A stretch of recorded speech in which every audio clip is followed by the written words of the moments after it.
Medchal police station పరిధిలో నిన్న రాత్రి మేడ్చల్ గౌడవెల్లి రైల్వే స్టేషన్ సమీపంలో యువతిపై గుర్తు తెలియని యువకులు అసభ్యంగా ప్రవర్తించి అత్యాచార యత్నానికి ప్రయత్నించారు. యువతి తప్పించుకొని మేడ్చల్ పోలీసులకు సమాచారం ఇవ్వడంతో మేడ్చల్ పోలీసులు ఘటనా స్థలానికి చేరుకొని మహిళా పోలీసులతో విచారణ జరిపి కేసు నమోదు చేశారు.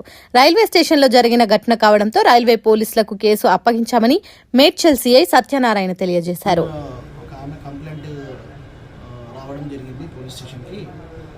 ఉమెన్ ఆఫీసర్ తోటి జరిగిన విషయం గురించి కూడా మాట్లాడడం జరిగింది. జరిగిన తర్వాత మేడ్చల్ దగ్గర రైల్వే ట్రాక్ దగ్గర ఒక పర్సన్ మిస్బిహేవ్ చేసిండనే కంప్లైంట్ ఆమె ఇవ్వడం జరిగింది.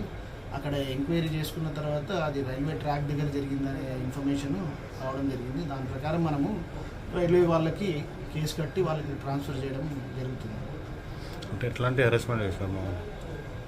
అన్నోన్ పర్సన్ ఒక అతను ఉన్నాడు. నేను రైల్వే ట్రాక్ దగ్గర నేను ఉన్నప్పుడు నాతో మిస్బిహేవ్ చేసిండు అని చెప్పేసి విమర్శింది. మన ఇంజురీస్ ఏమైనా అయినా సార్?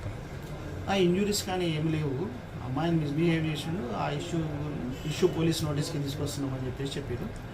అది ఇంకా ఎంక్వైరీ చేస్తూ ఉన్నాము. మేము రైల్వేకి పంపించి వాళ్ళతో కోఆర్డినేట్ చేసుకుంటూ ఇష్యూ జరిగిన దాని గురించి కరెక్ట్గా విచారణ చేస్తాము. ఇంకా విచారణ జరుగుతూ ఉన్నది. అది ఎంతవరకు వాస్తవం అనేది తెలియాల్సింది. ఈ అమ్మాయిది ఎక్కడ సార్ ప్రాపర్? అమ్మాయి గుండ్లపోచంపల్లి దగ్గర ఉంటుందనేది ప్రస్తుతం ఇన్ఫర్మేషన్. వేరే కాడ నుంచి ఇక్కడికి వచ్చి ఇక్కడనే నివసిస్తుందని తెలిసింది.